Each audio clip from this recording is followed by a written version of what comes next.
you're an independent company.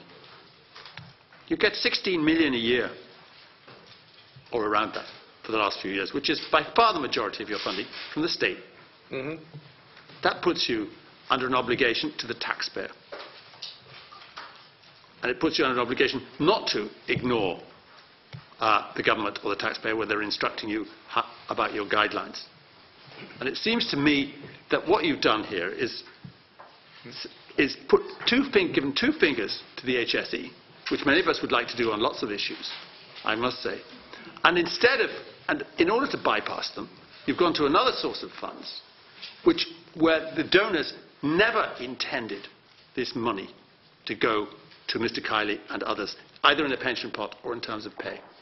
And I do think that Mr. Nugent and anybody who's involved in this, you would consider your resignation. Would you do that, please? I don't intend to answer that question, Deputy. I don't believe I have to. No, you don't have to answer it. Okay. But I'm asking you to consider it because I think you've let down the state, the taxpayer, and I think you've also let down the friends and supporters of the Central Remedial Clinic. So maybe you can consider it. Well, if I may just close my own remark on the matter. Yeah.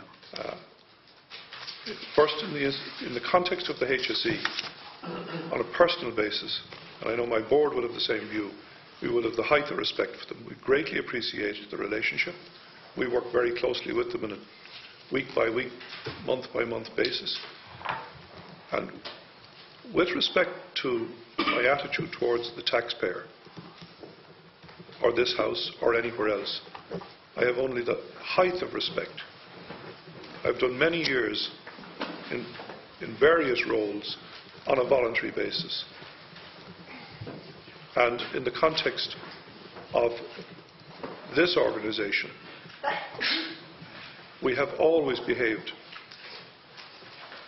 properly and correctly with respect to what our role is in the public eye and in the way the taxpayer would see us.